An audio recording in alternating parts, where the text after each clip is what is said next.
no Novo Testamento, livro de Mateus,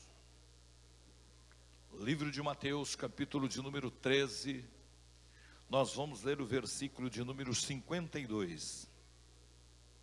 Mateus, capítulo de número 13, versículo de número 52. Graças a Deus.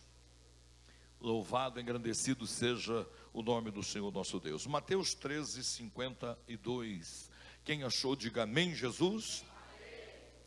E ele disse-lhes: por isso, todo escriba instruído acerca do reino dos céus é semelhante a um pai de família que tira do seu tesouro coisas novas e coisas velhas. Diga comigo, coisas novas e coisas velhas.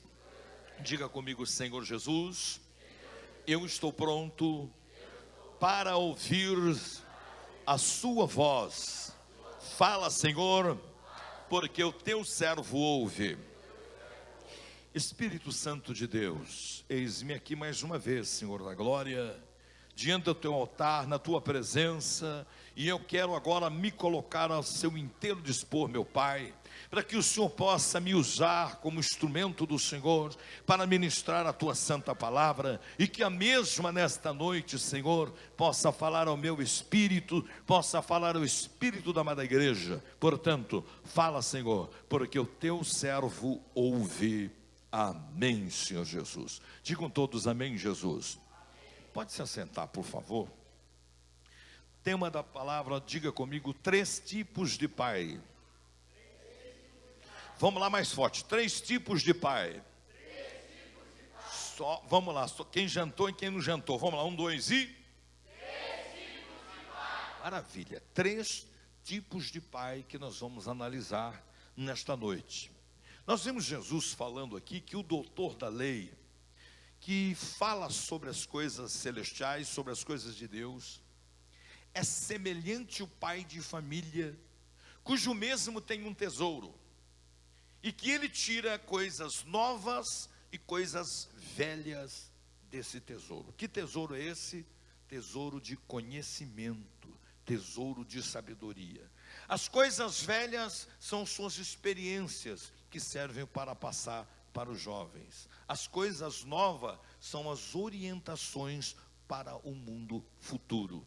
Olha só, então, baseado neste pai que tem este tesouro guardado dentro de si, o Espírito Santo de Deus me deu esta palavra cujo tema é 3 tipos de pai. Diga comigo, 3 tipos de pai.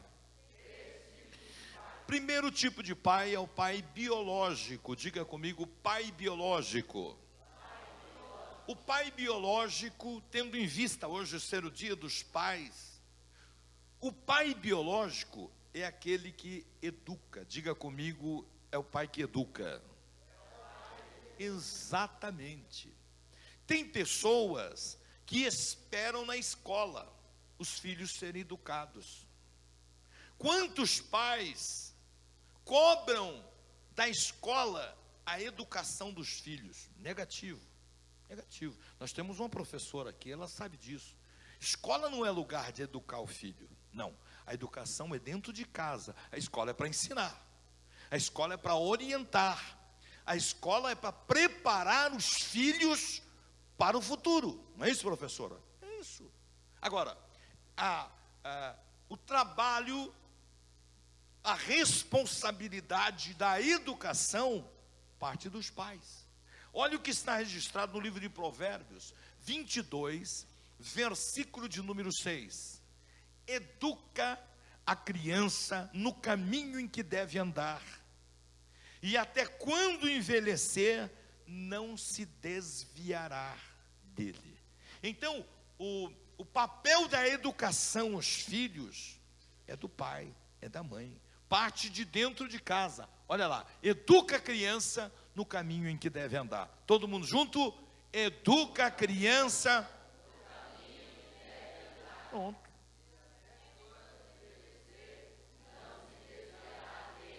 Você quer que o seu filho, pai, mãe, permaneça na presença de Deus, você quer que o seu filho ele permaneça debaixo da bênção de Deus, desfrutando daquilo que Deus tem, então ensina ele como fazer. Eu já vi pai e mãe dizendo assim: pastor, meu filho vai decidir quando ele crescer, se ele quer ser crente ou não. Minha filha que vai decidir se ela quer ou não servir a Deus. Totalmente errado. A pessoa, o pai ou a mãe que diz uma besteira dessa, mostra claramente que não tem conhecimento da palavra. Não tem conhecimento. Porque olha o que nós lemos aqui. A responsabilidade do pai é educar. Em outra tradução, diz assim: ensina a criança no caminho que deve andar. É a mesma coisa, educar e ensinar. Ensina o filho no caminho que deve andar. Então, aí é responsabilidade do pai e da mãe. É responsabilidade nossa. Ensinar, colocar o filho no caminho de Deus. Eu posso imaginar o coração do Márcio e da sua esposa, quando vê a sua filha cantando aqui em cima no altar. Sabe o que é isso, irmãos? É resultado daquilo que vocês têm ensinado para ela. É resultado da sua oração. Mas não é só oração, não é só o jejum por ela, mas é ensinar: filha, permaneça na presença de Deus. Filha, não saia da presença de Deus. Filha, você quer ter um futuro abençoado? Não sai da presença de Deus. Ensinando a filha no caminho em que deve andar. O irmão Roberto, quando vê a família dele aqui em cima, louvando a Deus, como viu o Tom aqui ministrando o louvor nesta noite, ele glorifica a Deus. E ele vai dizer: valeu a pena eu ensinar o meu filho no caminho que deve andar. Valeu a pena eu ensinar. Estou vendo os meus filhos no altar, estou vendo os meus filhos sendo abençoadores, estou vendo os meus filhos serem abençoados no altar. Por quê? Porque eu ensinei. Então, este papel da educação é você que dá. É você que dá. Então o pai biológico, ele tem essa incumbência de ensinar, de educar. Segundo, o pai biológico também é aquele que ele tem consigo a sensibilidade para perdoar o filho. Às vezes, ao contrário, o filho tem dificuldade para perdoar o pai, mas o pai não tem dificuldade de perdoar o filho. Diga comigo: o pai sempre perdoa o filho. Pois é, olha, 2 Samuel capítulo 18, versículo de número 33, diz assim: então o rei se perturbou e subiu à sala que estava por cima da porta e chorou, e andando dizia assim: meu filho Absalão, meu filho Absalão, quem me dera eu morrer por ti, Absalão, meu filho, meu filho. Sabe quem é esse? Davi. Sabe quem foi Absalão? O homem que queria matar o pai, que queria destruir o pai para assumir o trono. Era esse Absalão, filho de Davi, que estava tentando destronar o pai para ele reinar, fazendo a cabeça do povo de Israel para ir contra o seu próprio pai, a ponto do pai, irmão, fugir do próprio filho. Você já imaginou um negócio desse? A ponto do próprio pai fugir do seu próprio filho. Mas quando o filho morreu, ele já tinha liberado o perdão. Ele já tinha liberado o perdão, mesmo sabendo que o filho queria vê-lo derrotado, destruído, destronado, morto. Ele liberou o perdão, a ponto de dizer, chorando, quando ele soube da morte do filho, andando para um lado, para o outro: Absalão, meu filho, Absalão, que se eu pudesse morrer por você, eu morreria. Olha a sensibilidade para perdoar, mesmo sabendo que o filho queria vê-lo morto, mesmo sabendo que o filho queria destruí-lo. Esta bênção está sobre a vida do pai. E às vezes o filho tem dificuldade, às vezes, de perdoar o pai. Sabia? Tem dificuldade. Mas o pai não tem dificuldade de perdoar o filho. E o que seria de nós se Deus não tivesse a sensibilidade de nos perdoar, o que seria de nós? Mas o pai biológico, ele tem essa sensibilidade. E sabe por que ele faz isso? Porque o que ele sente pelo filho é muito mais forte do que qualquer coisa. É um sentimento chamado amor. Aleluia. E outra coisa, o pai biológico, ele sempre tem esperança. Ele ensinou, ele orientou, mas o filho se desvirtuou. Mas ele tem esperança do filho voltar. Ele não desiste do filho. Porque você sabe o que é a esperança? É não desistir.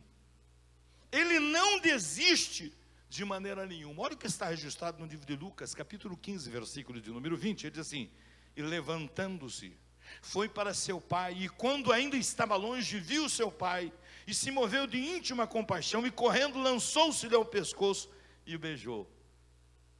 Sabe quem é isso aqui? O filho pródigo. O filho saiu da casa do pai, exigiu a sua parte da herança, pegou e gastou tudo, e foi embora. Mas o pai, em todo tempo, tinha esperança de ver o seu filho voltar. A todo instante, ele tinha esperança do filho voltar.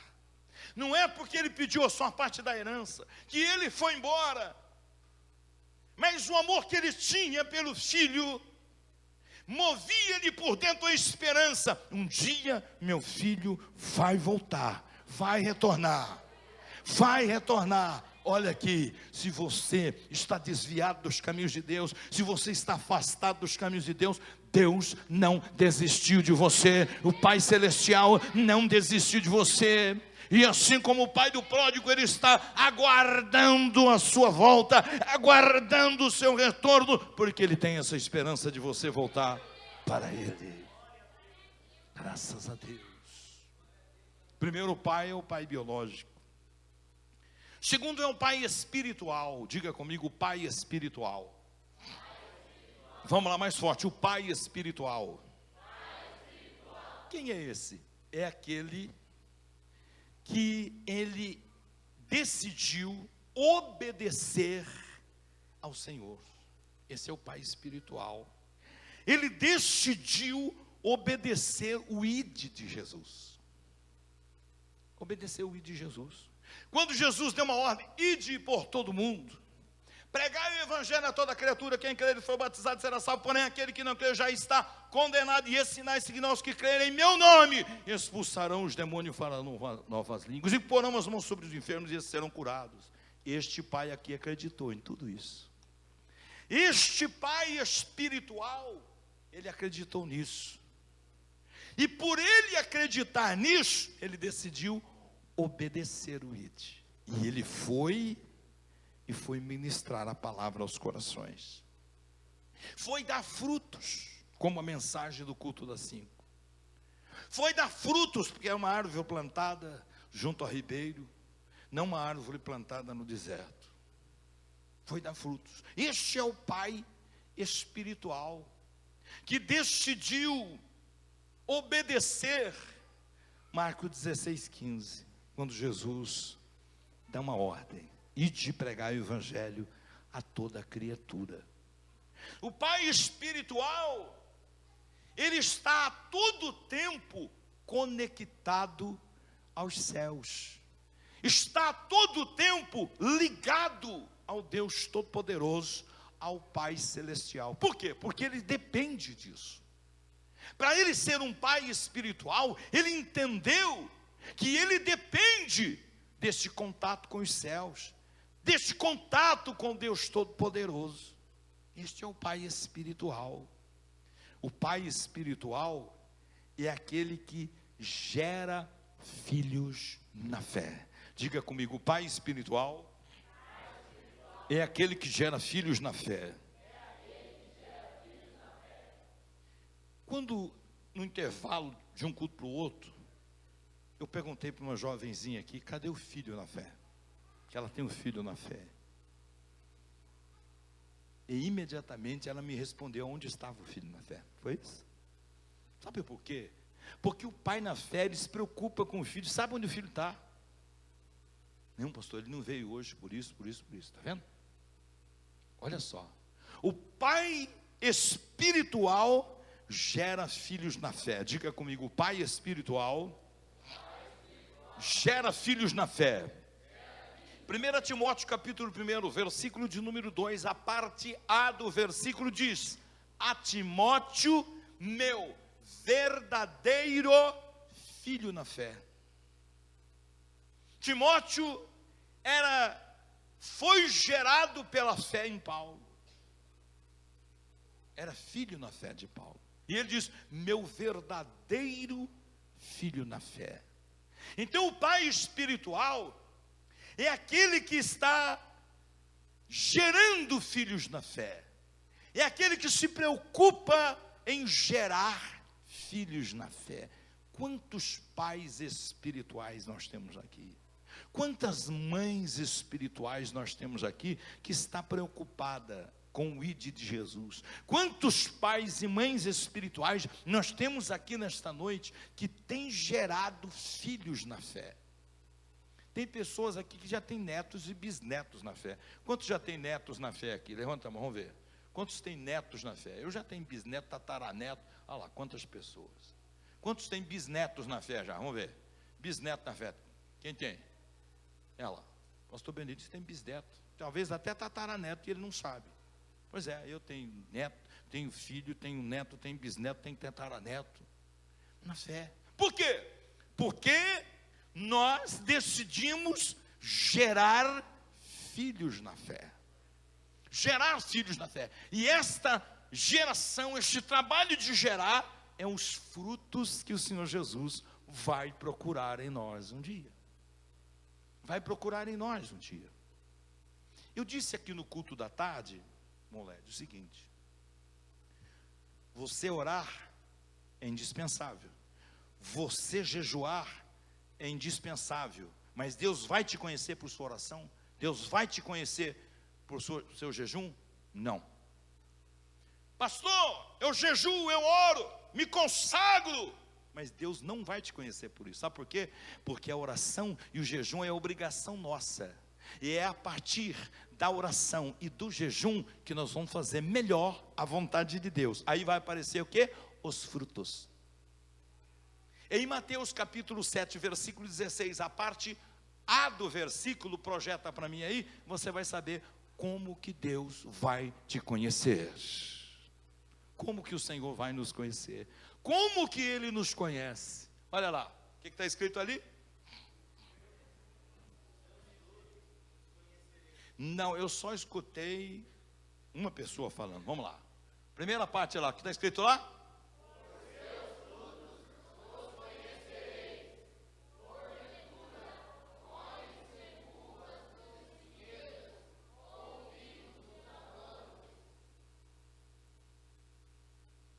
Olha só, ali não está dizendo, olha, pela sua oração eu vou te conhecer.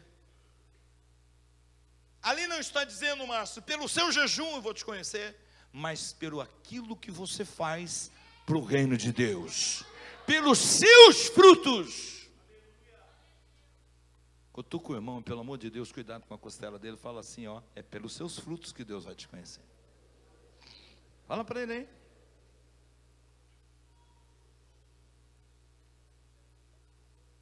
Que me adianta orar? Que me adianta eu jejuar e não ter frutos? O que vai adiantar? Fala para mim. Eu estou orando e jejuando para quê? Estou virando um crente obeso, só estou engordando das bênçãos, só isso, nada mais. Cadê os frutos? É preciso haver frutos. Um dia o Senhor vai procurar esses frutos em nós, como Ele procurou na figueira. Como Ele procurou na figueira. Então o homem espiritual, o pai espiritual, o ser humano espiritual, ele se preocupa com isso aqui. Ele já leu isso na Bíblia e ele entendeu que ele precisa dar fruto, ele não pode ser estéril. E qual é o fruto que o Senhor espera em nós? Almas, pessoas salvas, pessoas pés do Senhor Jesus. pessoas se convertendo, pessoas se reconciliando, pessoas se arrependendo, pessoas indo para a casa de Deus, pessoas indo para a presença de Deus. Esses são os frutos que Deus, o nosso Senhor, espera em mim, espera em você. Pelos seus frutos os conhecereis. Esse é o Pai espiritual. Esse é o Pai espiritual. É por aí que Ele vai nos conhecer. Orar, digo de novo, é indispensável, nós temos que orar. Jejuar é extremamente importante, mas não é por aí que Deus vai nos conhecer. Não é pelo nosso jejum, não é pela nossa oração, porque não adianta nada eu orar e jejuar e não fazer nada. Para que eu estou orando? Para que eu estou jejuando? Para quê? Para não fazer nada? Para não fazer absolutamente nada? Pois é. É preciso que haja frutos, e é pelos frutos que o Senhor vai nos conhecer. Diga comigo, é pelos frutos que Deus vai me conhecer. Vamos lá, tá fraco esse negócio, vamos lá. Muito bem.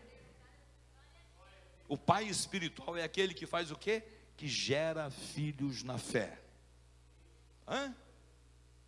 Eu vou perguntar, você responde. O que é o pai espiritual? Vamos lá, mais forte. Vamos lá, mais forte. Você que está me ouvindo, lá do outro lado agora, está sendo gravado. Você tem sido este homem? Você tem sido essa mulher? Tem gerado filhos na fé? Porque um dia Deus vai procurar frutos em você. Vai procurar frutos em nós. O pai espiritual também é aquele que ensina o filho na fé. Ensina o filho na fé. Diga comigo, ensina o filho na fé. Olha o que está registrado na palavra de Deus. 2 Timóteo capítulo 2, versículo de número 1. Tu, pois, meu filho, de novo o apóstolo falando, fortifica-te na graça que há em Cristo Jesus. Orientando o filho na fé. Você quer ter sucesso? Você quer dar fruto, Timóteo? Sim, Senhor, quero. Então fortifica-te no Senhor.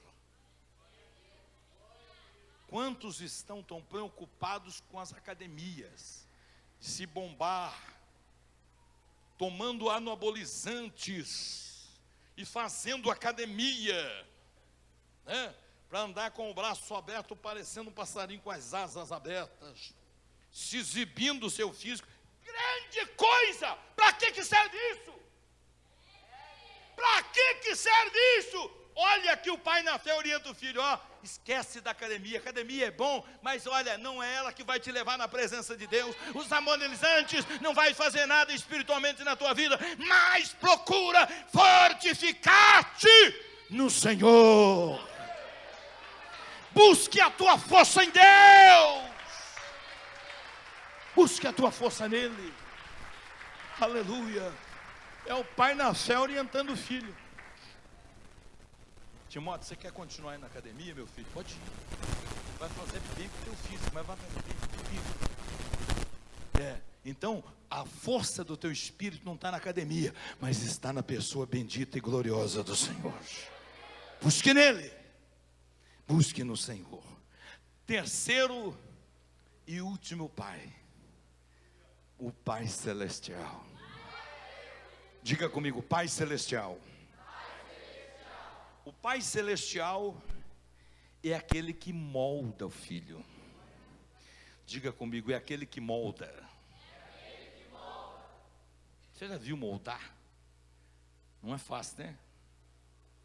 Isaías, capítulo 64, versículo 8, diz assim: mas, agora, ó Senhor, Tu és o nosso Pai, nós o barro e Tu nosso oleiro, e todos nós a obra das Tuas mãos. O Pai Celeste é aquele que nos molda. Você é o que é espiritualmente, porque Ele te moldou. Deixa o Pai Celeste te moldar. Quantas pessoas estão andando na contramão à vontade do Pai, o oleiro celestial? O Pai quer moldar, o Pai quer mudar, o Pai quer transformar, mas o barro não deixa.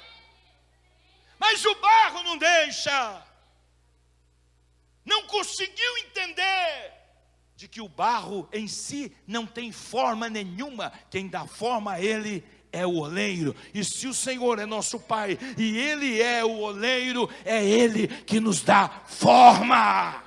É Ele. E se é Ele, eu preciso deixar que Ele venha me moldar. Preciso deixar que Ele venha me moldar. Então, o Pai Celeste é aquele que molda o filho. Diga comigo, o Pai Celeste molda o filho. Olha, e deixar Ele moldar não é tão fácil. Não é tão fácil. Você sabe por quê? Porque quando Ele molda, é porque o filho deixou ser moldado. E para ser moldado, tem a ver com renúncias. Tem a ver com querer mudança de vida, transformação de vida. Transformação de vida. E aqueles que deixam, que autorizam, que outorgam poder ao Senhor, para que possa moldá-lo, esse se torna um vaso para a honra do Senhor. Foi humilhado, mas o Senhor fez dele honrado para a glória do Senhor. Aleluia. O Pai Celeste também é aquele compadecedor. Diga comigo, compadecedor. Salmo 103, versículo de número 13.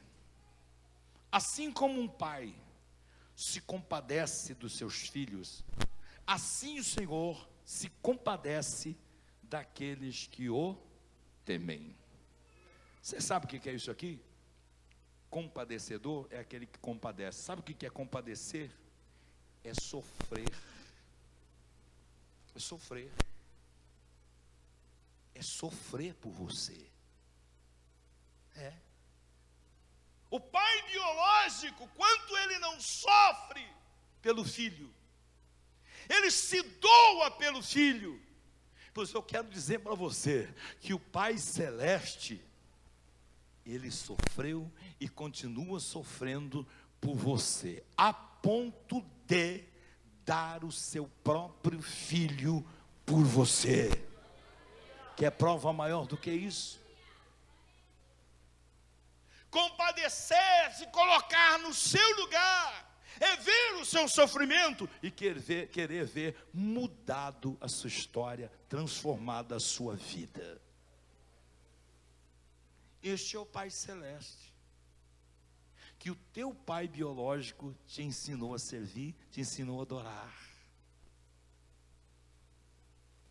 Este é o Pai Celeste, que não mede esforços em nenhum momento para abençoar a sua vida, que não mede esforços a nenhum momento para te ajudar, que não mede esforços em nenhum momento para te conduzir.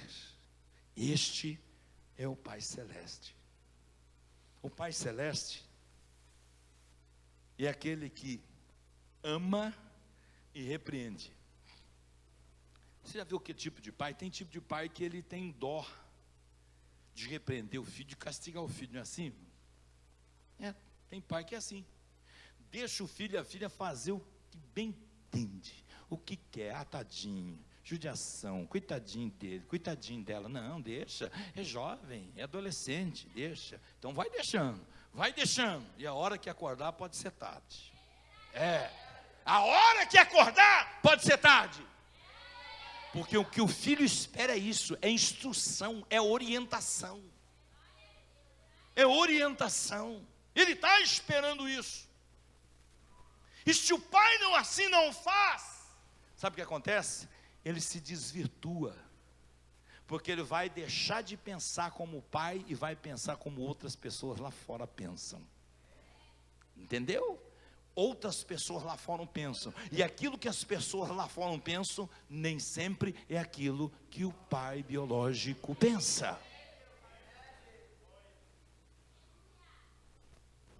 Então, é preciso que haja ensinamento, mas é preciso que haja repreensão.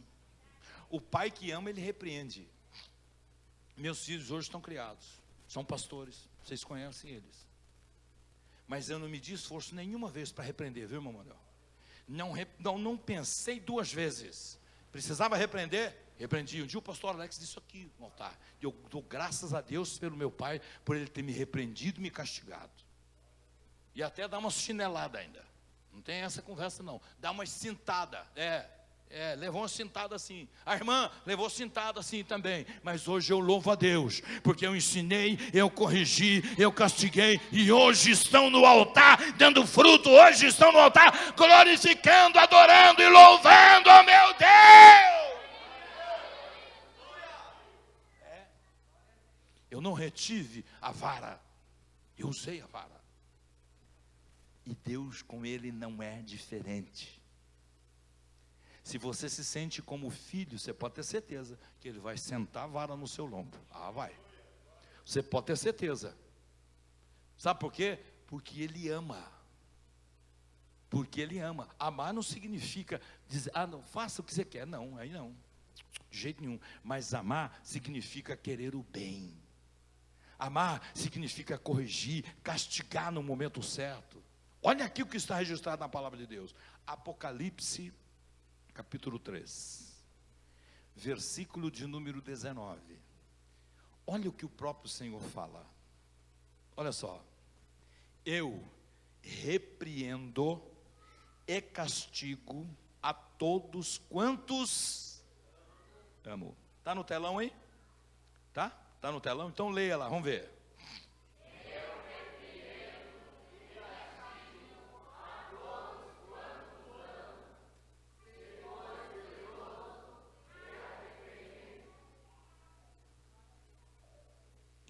Pai, o que ele está falando aqui, ó? Filho, ei, não vai pensar que você vai fazer o que você quer, não. Filho, nem sempre aquilo que você quer fazer é correto. Eu sei o que é melhor para você. Então, se você fizer, saiba, eu vou te repreender, eu vou te castigar, para que você não morra, não seja condenado com o mundo. Esse é o Deus que nós servimos. Esse é o Deus que nós servimos. É aquele que ama. É aquele que não retém a vara. É aquele que nos castiga. Por quê? Para que nós possamos acordar para a realidade da vida. Para que nós possamos deixar de olhar para a terra e olhar para o céu. É por isso que ele repreende e ele castiga. E ele diz o quê? Por que ele faz isso? Ele só faz isso para quem? Ele ama. Ele ama. Amém? Então, ouça, filhos. O Pai Celeste ama você. O Pai Celeste te ama. Você está até com medo de falar um amém, tá? Eu estou sentindo que você está até meio receioso de falar amém. Por causa do cajado de Deus, né? Por causa do cajado do Pai, né? Pois é. Deus ama você. E Ele quer o melhor para a sua vida. Ainda que Ele tenha que usar a vara.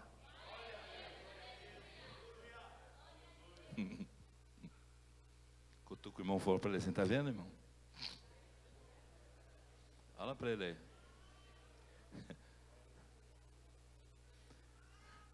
O Manuel lembra disso aqui. Esses daqui da frente nem conheceram. Nem conheceram. Mas ele conheceu, eu conheci, o irmão Roberto também, mas alguns irmãos aqui. Vara de marmelo sapecada no fogo. De pendurada num cantinho da casa lá. E todo filho, quando passava perto dela, fazia até assim, ó. Não quer nem ver.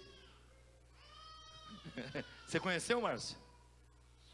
Levou ela no lombo também ou não? Os pais dela. Aquilo doía, barbaridade, não? Levantava um vergãozão de um dedo assim nas costas. Marcava. Levava umas 3 lambadas daquela e depois ainda mandava a mãe, tira a camisa, tira. Salmoura nas costas do peão ainda. Por quê? Porque era violenta?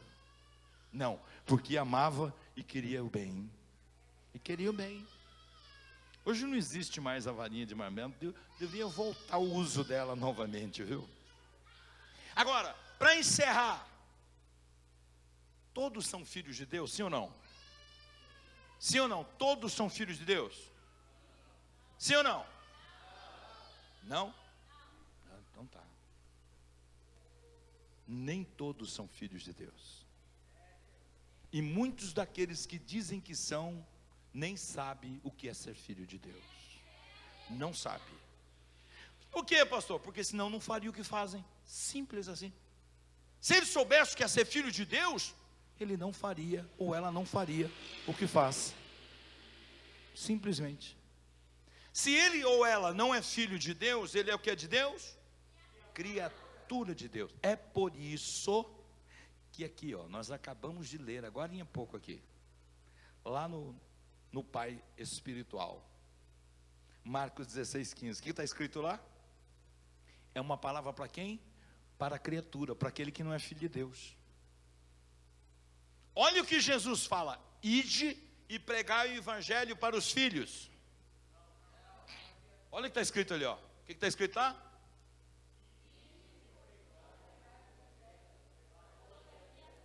Eu só escutei meia dúzia aqui na frente falando. O que está escrito ali?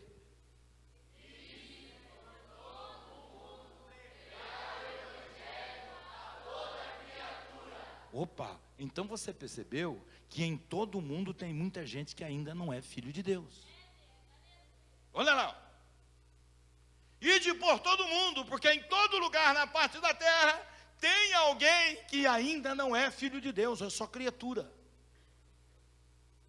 E o desejo de Deus é que essas criaturas, mediante a pregação do evangelho, conhecendo quem é o Senhor, torne-se filho dele. Torne-se filho dele. Porque veja bem, a criatura, ela não obedece o pai. Por que ela não obedece? Porque não é filho. Porque ela não é filha. Não vai obedecer nunca. Mas o filho obedece o pai. Não é assim? Agora, como se tornar filho de Deus? Muito bem. João 1,12, pode projetar para nós lá. Olha aí como se tornar filho de Deus. O filho é aquele que tem a proteção do pai. O filho é aquele que vai herdar a herança do pai. O filho é aquele que é abençoado pelo pai. Olha como se tornar filho de Deus. João 1,12. Olha ali. O que está escrito ali? Pode ler.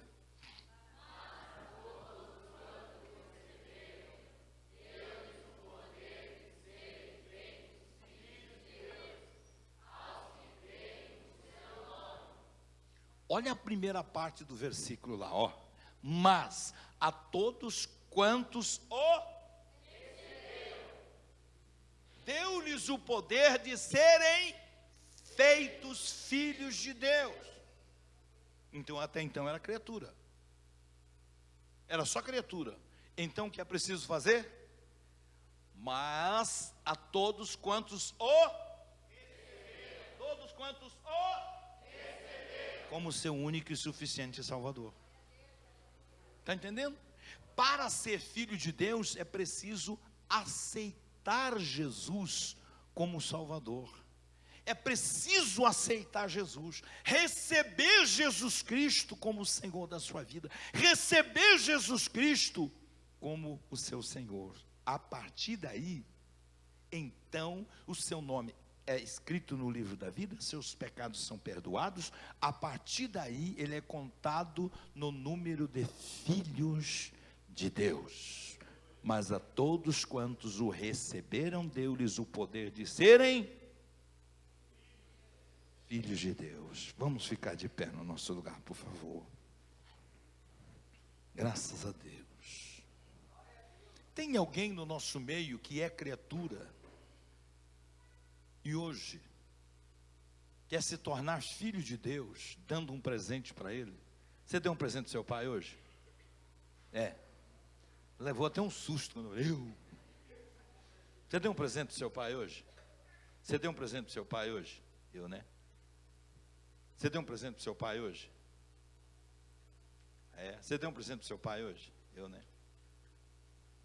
O que você daria para o Pai Celeste hoje? O que você daria para ele? Eu sei que o presente que você deu para o seu pai alegrou o coração dele. Ainda que seja uma coisa simples.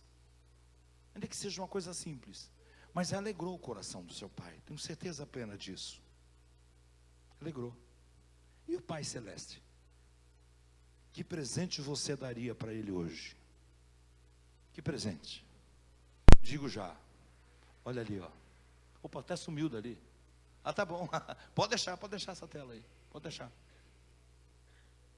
Que presente você daria que alegraria o coração do Pai Celeste? Embasado na palavra. A sua vida. A sua vida. A sua vida. Senhor, eu dou de presente a minha vida para o Senhor. Eu quero receber o Senhor. Eu dou de presente meu coração, minha vida para o Senhor. Isto vai alegrar o coração de Deus. Amém? Quantos aqui nesta noite quer fazer isso? Entregar a sua vida ao Senhor, receber o Senhor como seu Senhor. Aí você sai da condição de criatura para ser feito filho de Deus. Tem alguém que quer fazer isso aqui? Que não fez ainda e quer fazer? Levanta sua mão, quero orar por você. Tem alguém? Levanta a mão. Olha lá, tem uma pessoa. Vem cá então, meu filho, vem cá. Um dos pastores conduz ele aqui. Um dos pastores vem com ele para frente. Fica na frente aqui, filho. Ó. É isso aqui, ó. Tem mais alguém? Tem mais alguém que, como este jovem aqui, qual é o seu nome, filho? Silverley. Olha, esse nome é importado, rapaz. Nome é importado. Como é que é seu nome? Silverley. Silverley, olha aí. Tem mais alguém que gostaria de tomar a decisão que este jovem tomou? Eu quero dar um presente para Deus.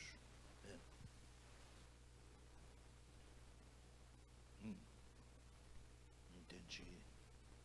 Fruto do trabalho dos guerreiros. Está aqui, ó. Você viu como é que vale a pena? Há um fruto aqui, ó. Fruto do trabalho dos guerreiros. Olha aqui, ó. A história desse menino eu já conhecia através desse aqui, que é um dos guerreiros. É fruto do trabalho. Olha ele abraçado com ele aqui, ó. É fruto. Pois é, meu jovem, eu já conheci um pouquinho da sua história por esse guerreiro aqui, ó. Por este guerreiro. Tem mais alguém que gostaria de fazer isso? De receber o Senhor Jesus? Levanta a sua mão, quero orar por você, bem rapidinho. Tem alguém que gostaria de se reconciliar? Está afastado, está desviado e quer se reconciliar? Esse é o mês da 100ª ovelha. Tem alguém? Levanta a sua mão, quero orar por você. Tem alguém? Vamos orar por este jovem então, que está recebendo o Senhor como seu Senhor, como seu Salvador. E o guerreiro está aqui do lado, sabe que é fruto do seu trabalho. Vamos orar por ele.